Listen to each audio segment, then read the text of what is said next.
कष्टाशिवाय कोणत्याही गोष्टीला पर्याय राहत नाही. तुम्हाला कष्ट केल्याशिवाय कोणत्याही गोष्टीमध्ये स्थान मिळत नाही.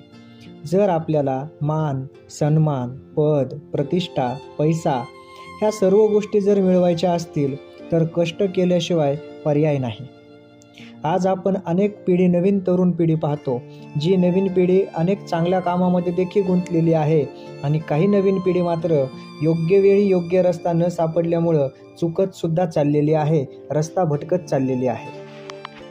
हा रस्ता भटकत असताना अनेक वेळा त्यांना योग्य रस्त्यावर आणण्यासाठी एका मार्गदर्शकाची गरज असते.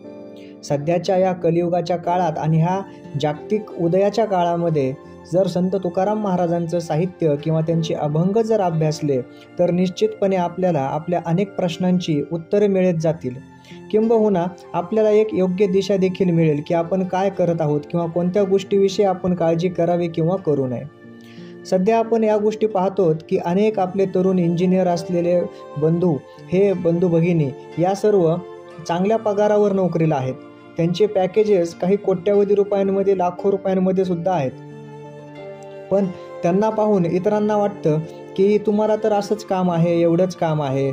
बरेच जण घरी बसून म्हणजे काम करतात, म्हणजे वर्क फ्रॉम होम करतात, पण पगारी मात्र गलेलठ्ठ असतात. मग एवढ्या पगारी देऊन एवढं काय काम करून घेतात. परंतु आपण एक गोष्ट विसरतो की या सर्व तरुण पिढींच्या आशा अपेक्षा देखील त्याच प्रमाणामध्ये असतात. म्हणजे ज्या प्रमाणामध्ये त्यांची मिळकत असते, त्यांचं इन्कम सोर्स हा चालू असतो, पैसा त्यांना ज्या प्रमाणामध्ये येतो, त्यांच्या पॅकेजनुसार त्यांचे राहणीमानसुद्धा असतं. आणि मग ह्या सर्व राहणीमानामध्ये त्यांना त्या प्रमाणामध्ये सर्व त्यांच्या गरजा देखील त्यांनी तशा केलेल्या असतात. त्यांना घराचे हप्ते असतात, मोबाईल, TV, घरातल्या ह्या उपकरणं किंवा मग गाडी, ह्या सर्वांचे हप्ते फेडून एक ऐशो आरामाची जिंदगी किंवा एक लॅविश लाईफ आपण ज्याला म्हणतो, ह्या सर्व देखील गोष्टी जगता त्यांना याव्यात म्हणून त्या ह्या नोकरी देखील करत असतात. अशा प्रकारचं जीवन जगणं म्हणजे काही वाईट गोष्ट नाही आहे. त्यासाठी ते प्रामाणिकपणे पैसा कमवतात, ही सुद्धा चांगली गोष्ट आहे. पण आपण त्यांच्या जागी राहून एक विचार करत नाही, तो म्हणजे असा की त्यांच्या डोक्यावर सुद्धा खूप ओझं असतं आणि नेहमी ते ताणतणावामध्ये असतात. ताणतणावामध्ये कशा प्रकारे असतात, कारण कधी त्यांचा जॉब जाईल ह्याची त्यांना गॅरंटी नसते, म्हणजे जॉब सिक्युरिटी त्यांच्याकडे नसते. अनेक त्यांना कर्जाचे हप्ते मागं लागलेले असतात, ते हप्ते फेडण्यामध्ये देखील त्यांचा बराचसा पैसा कमवलेला जातो आणि मग अशाच वेळेला त्यांना नैराश्य येतं. पण त्यांच्या जागी जर आपण स्वतःला ठेवलं तर खरंच त्यांचं काम हे देखील एक वाखाणण्याजोगं आहे. अशा सर्व आपल्या तरुण मित्रांना, मैत्रिणींना हा संत तुकाराम महाराजांचा जो अभंग आहे तो लागू पडतो असं वाटतं. हे एक अभंग आहे, त्या अभंगामध्ये ते म्हणतात की उजळीता उजळे दीपकाची वाती, स्वयंभ ते ज्योती हिऱ्या अंगी, एकी महाकष्टे मिळविले धन, एकासी जतन दैवयोगे, परिमळे केले चंदनाचे चिन्ह, निवडी तो भिन्न गाढवतो, तुका म्हणे जया अंगी हरिठसा, तो तरे सहसा वंद्य होय. या ठिकाणी तुकाराम महाराज असं सांगतात या अभंगामध्ये की उजळीता उजळे दीपकाची वात, स्वयंभ ते ज्योती हिऱ्या अंगी. म्हणजे जर आपण दिव्याची वात उजळवली तरच ती दीपकाची वात आपल्याला प्रकाश देते, अन्यथा ती वात प्रकाश देत नाही. त्यासाठी तिला आपल्याला उजळावं लागतं. परंतु हिऱ्याचं तसं नाहीये. हिऱ्याच्या अंगामध्ये एक स्वयंभू प्रकाश आहे, तो स्वतःचा प्रकाश तशा प्रकारे निर्माण करतो प्रकाशाची किरण पडल्यामुळे, त्यामुळे त्याला दिव्याच्या वातीसारखं पेटवावं लागत नाही किंवा उजळावं लागत नाही. त्याचप्रमाणे आपल्या देखील बऱ्याच जणांच्या अंगी असे गुण असतात की जे गुण हे आपले स्वयंभू असतात, गरज असते फक्त त्याला बाहेर काढण्याची. हिऱ्यामध्ये देखील ही ज्योती कशा प्रकारे पेटत राहते किंवा कशा प्रकारे हिऱ्याचा प्रकाश पडतो, त्यासाठी हिऱ्याला किती घाव सोसून घ्यावे लागतात, त्याचा स्वतःला पैलू पाडण्यासाठी अनेक प्रकारचे असे घाव सोसून घ्यावे लागतात आणि तेव्हाच त्याचं हिऱ्यामध्ये रूपांतर होतं. आपल्या सर्वांचं देखील आयुष्य असंच असतं. आपल्याला जर जीवनामध्ये प्रगती करायची असेल, चांगल्या मार्गावर जायचं असेल, मान, पद, प्रतिष्ठा कमवायची असेल तर स्वतःवर घाव अगोदर सोसून घ्यावे लागतात. आपल्याला स्वतःला पैलू पाडून घ्यावे लागतात, अभ्यासाच्या रूपानं, चांगलं कर्तृत्व, चांगलं काम करून दाखवण्याच्या रूपानं. आणि जर आपण अशा प्रकारचं कर्तृत्व, अशा प्रकारचं काम जर केलं तर आपल्याला समाजामध्ये हिऱ्यासारखी किंमत मिळते, आपली किंमत कमी नाही होत. म्हणून संत तुकाराम महाराज या प्रकारची हिऱ्याची उपमा इथे सांगतात. ते पुढे म्हणतात की एकी महाकष्टे मिळविले धन, एकासी जतन दैवयोगे. म्हणजे काही लोक एवढे कष्ट करतात, अनेक महाकष्ट करतात, अनेक पिढ्यात अनेक अडचणीतून सामोरे जातात, अनेक नोकऱ्या करतात, वेगवेगळ्या प्रकारच्या कामाच्या शिफ्ट करतात, ओव्हरटाईम करतात, अजून दुसरे यासोबत व्यवसाय करतात आणि धन मिळवतात. परंतु काही लोकांना मात्र अशा प्रकारचं धन हे दैवयोगानंच मिळतं. कारण बऱ्याच जणांच्या घरी आपण पाहतो की त्यांचा पूर्वापार चालत आलेला व्यवसाय असतो, पिढीजात व्यवसाय असतो, त्यांना विशेष काही करण्याची गरज पडत नाही. तोच व्यवसाय पुढे सांभाळला किंवा त्या व्यवसायामध्ये थोडंसं लक्ष जरी घातलं तरी देखील त्यांच्याकडे ते धन येत राहतं. मग आपल्याला प्रश्न पडतो की एखाद्याला आपल्या मित्राला, आपल्यासोबतच्याच एखाद्या व्यक्तीला, भावाला अशा प्रकारचं धन मिळतं की त्याला काम न करता, परंतु आपल्याला काम करावं लागतं. मग याच्यामध्ये आपण त्याचा द्वेष करत बसायचा का? तर नाही. आणि याबद्दल आपण देखील चिंता करत बसायची का? तर नाही. का नाही? कारण संत तुकाराम महाराज सांगतात की कोणाला तसं धन मिळतं, कोणी महाकष्ट करून कमवतं, पण आपण जे कष्ट करून धन कमवतो, आपण जे कष्ट करून पैसा, संपत्ती, पद, मान, प्रतिष्ठा कमावतो, हे आपल्याला नेहमी चिरंतर सुखदायक देणारं असतं. कारण हे आपल्या अंगभूत कौशल्याचं गुण असतं. आपण कमवलेल्या गोष्टींचं चीज झालंय हे यातूनच कळतं.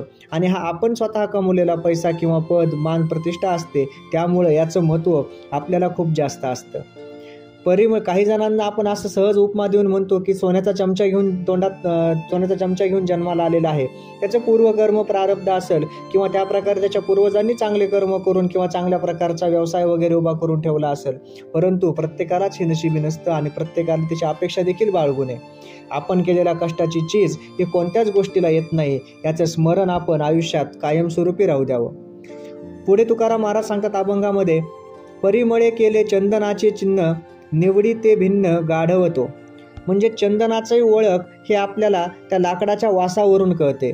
ज्या लाकडाला चंदनासारखा वास असतो म्हणजे ते चंदनाचंच लाकूड असतं आणि चंदनाच्या लाकडालाच तसा वास असतो. म्हणून त्या वासावरून, त्या सुवासावरून आपण ते चंदनाचं लाकूड आहे की नाही हे ओळखतो. परंतु काही असे देखील लोक असतात की जे लोक वासाशिवाय त्या लाकडाला जे असतं, साध्या लाकडाला देखील चंदनाचं लाकूड म्हणतात. तुकाराम महाराजांनी त्याला गाढव म्हणजे निर्बुद्ध म्हणलेलं आहे. याचाच अर्थ काय की आजच्या जीवनामध्ये आपण जे सुरुवातीला सांगितलं की काही लोक इतरांना नावं ठेवतात की काहीच काम न करता देखील कसं काय यांना पैसा मिळतो, तर असं नाही. त्यांच्या बुद्धीचा कीस पाडला जातो. त्यांनी केलेल्या मेहनतीला तिथं खूप त्यांना तासून सलाखून घ्यावं लागतं. त्यावेळेस त्यांना अशा चांगल्या गजलट्ट पगाराच्या नोकऱ्या किंवा जॉब्स मिळतात. म्हणून त्यांच्या अंगातला काय गुण आहे हे तुम्हाला न माहीत होता तुम्ही त्यांच्यावर टीका करता, हे योग्य नाहीये. अशा प्रकारे तुकाराम महाराजांनी त्या काळात सांगितलेलं होतं अभंगामध्ये, जे आजच्या आपल्या जीवनामध्ये हे तंतोतंतपणे लागू पडतं. म्हणून संत तुकाराम महाराजांचं चारित्र्य असेल, संत तुकाराम महाराजांचे अभंग असतील, हे आपल्याला जीवनामध्ये नेहमी दिशादर्शक आणि मार्गदर्शकच ठरत असतात. पुढे तुकाराम महाराज म्हणतात की तुका म्हणे जया अंगी हरिठसा, तो तरे सहसा वंद्य होय. म्हणजे ज्याच्या अंगामध्ये हरीची आस आहे, हरीची भक्ती आहे, ज्याच्यामध्ये विष्णूचं, पांडुरंगाचा ठसा उमटवलेला आहे, जो त्या देवांना मानतो, त्याच्याप्रती तो ज्या प्रकारे भक्ती दाखवतो, म्हणजे नेहमीच चांगलं कार्य करतो, आपण दिलेल्या कार्याला समर्पित होऊन समर्पण भावनेनं कार्य करत असतो, शुद्ध विचारसरणीनं आणि अंतःकरणानं कार्य करतो, वाम मार्ग वापरत नाही, चांगल्या मार्गाने पैसा कमवतो, मेहनत करतो. आणि असे जे लोक असतात म्हणजे ह्यांच्या अंगी हरी वसलेला असतो, त्यांचा हरिठसा असतो आणि तो तरी सहसा वंद्य होय. म्हणजे अशी व्यक्ती ही समाजामध्ये नेहमीच वंदनीय असते, पूजनीय असते.